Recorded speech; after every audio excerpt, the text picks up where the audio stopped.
वक्रतुंड महाकाय सूर्यकोटि समप्रभ निर्विघ्नं कुरु मे देव शुभकार्येषु नमो गुरुभ्यो गुरुपारुगम्यो नमः परेभ्यः परपारुगम्यः आचार्य सिद्धेश्वरपारुगम्यो नमो लक्ष्मी परिपारुगम्यः श्री गुरु परमा गुरु परमे श्री गुरु परात् परगुरु सद्गुरु पारुगम्यो नमो नमः। गुरुर्ब्रह्मा गुरुर्विष्णु गुरुर्देवो महेश्वरः गुरुर्साक्षात् परब्रह्म तस्मै श्री गुरुवे नमः। श्री गुरुदेव दत्त श्री सद्गुरु कृपा ज्योतिष कार्यालयामध्ये आपले सहर्ष स्वागत आहे। मेष राशी वाल्यांसाठी हा आठवडा खूपच महत्वाचा आहे, कारण या आठवड्यात तुमच्या वयस्थानात म्हणजे 12व्या भावात 1-2 नाही तर 4 ग्रहांची युती होत आहे। रवी, मंगळ, शनी आणि नेपच्यून आणि 6 एप्रिलला मंगळ मार्गी होत आहे, तर 10 एप्रिलला बुध मीन राशीत प्रवेश करणार आहे। म्हणजे हा आठवडा तुमच्यासाठी साधा नाही तर लाईफचं चेंजिंगच करू शकतो। ग्रहस्थिती समजावून सांगतो। मेष राशी वाल्यांनो, आधी ग्रहस्थिती आपण समजून घेऊया म्हणजे तुम्हाला लक्षात येईल। मीन राशीत रवी, मंगळ, शनी वक्री, नेपच्यून आहे।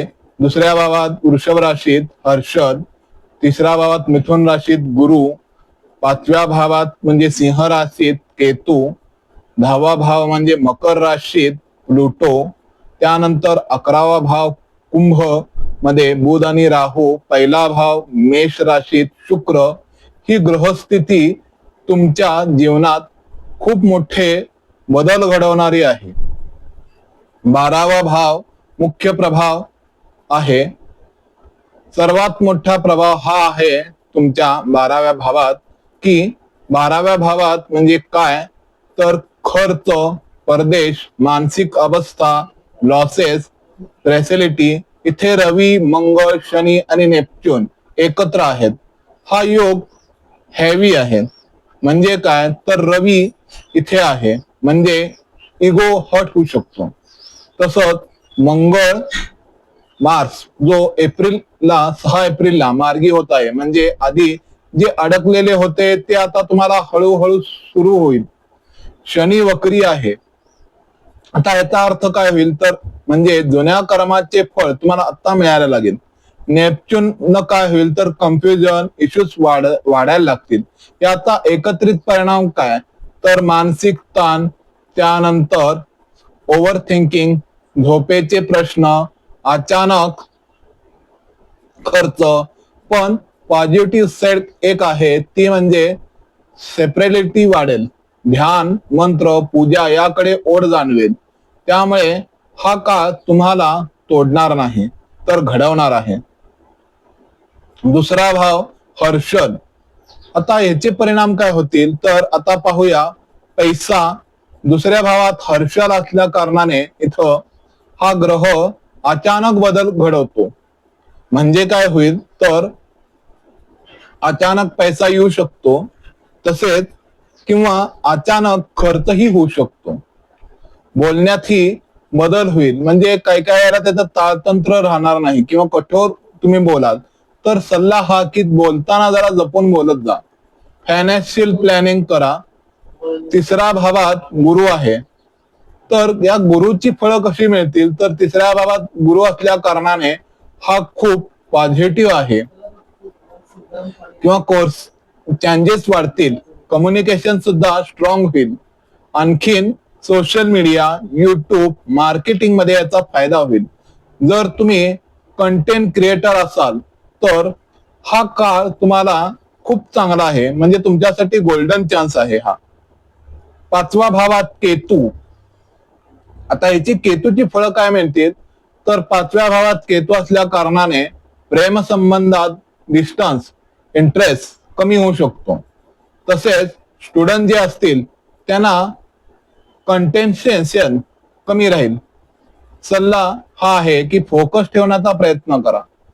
10व्या भावात प्लुटो आहे, तर या प्लुटोची फळं काय मिळतील, तर 10व्या भावात प्लुटो असल्या कारणाने हा साधा ग्रह नाही, तो प्लुटो या नावाप्रमाणे तो स्फोटक आहे. ट्रान्सफॉर्मेशन देतो, करिअर मध्ये मोठा बदल घडवतो, जॉब चेंज होतो, फील्ड चेंज होते, स्टुडंटशिप काहीशी बेटर होते, पण काही लोकांना प्रमोशन पण मिळू शकतं. पण पर्सेस सोबत येईल. 11व्या भावात बुध आणि राहू युती. 11व्या भावात याचा अर्थ काय होईल, तर बुध आणि राहू युती आहे. हा पैसा आणि नेटवर्कचा भाव आहे. याचा अर्थ इथं किंवा याचा परिणाम अचानक इन्कम, सोशल मीडिया, त्यानंतर ग्रोथ, ऑनलाईन अर्निंग.